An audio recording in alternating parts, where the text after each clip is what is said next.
Takže čaute, jednu z mojich prvých tohtoročných výprav som ponikol k našim južným susedom do Maďarska.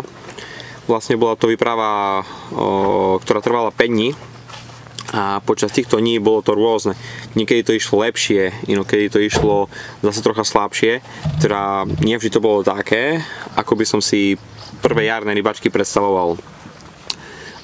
Celá tá výprava začala vlastne v piatok ráno, bola to taká klasika, zvítali sme sa so správcom a následne sme sa presunuli na miesto a vlastne po príchode na miesta rozprávali sme s rybármi, ktorí chytali nedaleko a počuli sme o nich informácie, že tá ryba neberie, respektíve aj keď sa niečo chytí, tak to nie je nič také extra. Ale tak nevzdávali sme to, šli sme na vodu, pohľadali sme miesta, popokladali sme to a čakali sme, čo sa bude diať. Čo sa týka lovných miest, tak bol som pripravený aj na to, či bude treba nahadzovať alebo vyvážať, ale napokon, keďže moje miesto, kde som sa rozhodol, že budem chytať, bolo nejakých 120 a 150 metrov, tak som sa rozhodol, že budem vyvážať. Takže vlastne zvolil som moju zostavu na vyvážanie, ktorá pozostáva z udice Fox EOS Pro 3-metrová 3-librová a na vijaku Fox 12000 XC. Prvá ryba našej maďarskej rybačky prišla po nejakých 3 hodinách od zavezenia na Mr. Red, rozpustný s popkou Super Hot. Na úvod veľmi milé prekvapenie. Na prvú rybu sme vlastne nečakali nejak dlho, prišla po nejakých 2 hodinách a na naše prekvapenie bol to hneď pekný 15-kilový šupinač. Večer prišiel ešte jeden 10-kilový lisec. Hodinu po zotmení prišiel druhý záber, tentokrát taký lisec, opäť na Mr. Red Super Hot, rozpustný s 10 popkou Super Hot. Rybka potešila, idem to tam dať naspäť a čaká na to, čo sa udeje v noci. A do rána sa na jednu menšiu rybu nič také mimoriadne nedialo. V ráno bol som si vlastne taký neistý tým svojím lovným miestom a tak som sa rozhodol, že opäť pôjdem na vodu. Našiel som si rôzne typy dna, nakoniec som sa rozhodol, že to položím do takého jemného bahna a druhú udicu na tvrdé. Vlastne po tom položení počas dňa nič sa nedialo, prišli tam nejaké menšie ryby. Potom podvečer opäť pozavážal som to na novo, poriadne som si zakrmil, tak aby bolo všetko na 100%.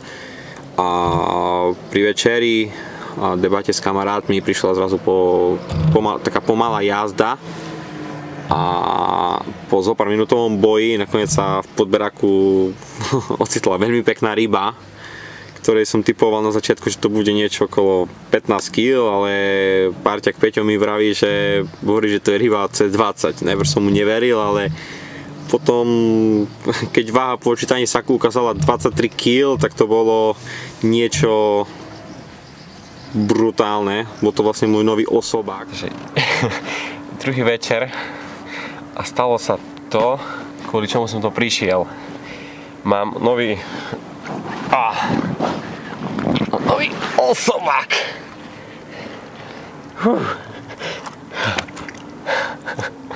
23 kg čistej váhy.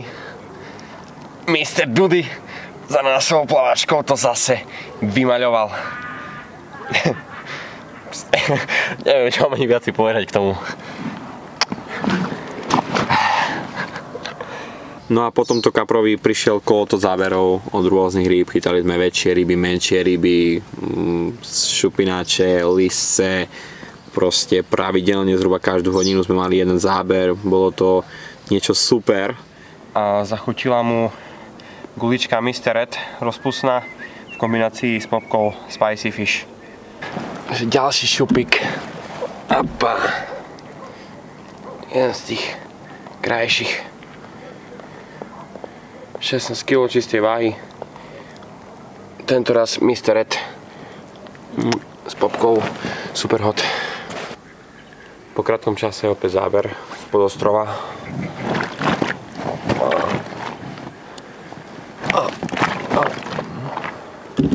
A po 2 menších rybách. Teraz je na krajšia. Opa. Opäť Mr. Dudy s ananasovou popkou. Pecka.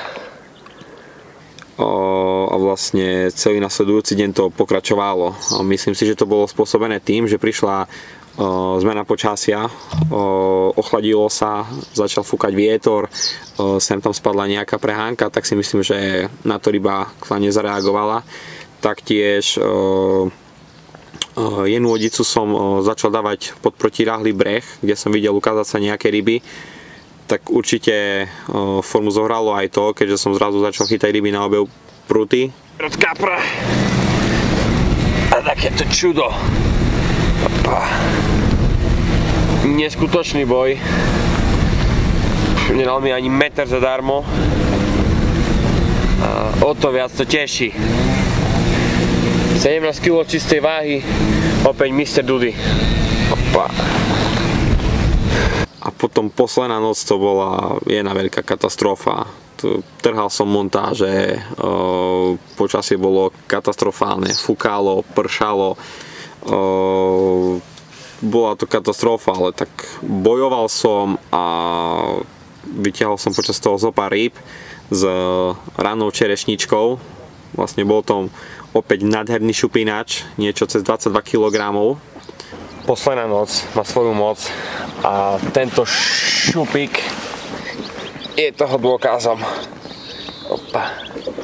22 400. Zachutil mu opäť Mr. Dudy. Pecka. Opa. Bolo to také vyvrcholenie tej celej rybáčky. Šupináčik. Zachutil mu Mr. Red s popkou Superhot.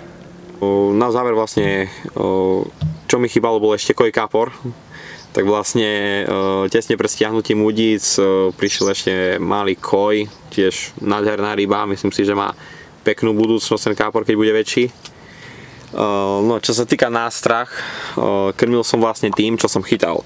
Takže chytal som najmä môj obľúbený Mr. Dudy v takejto glazúrate, obalené v suchom prášku, v kombinácii najčastejšie s popkou Special Fruits 10 mm.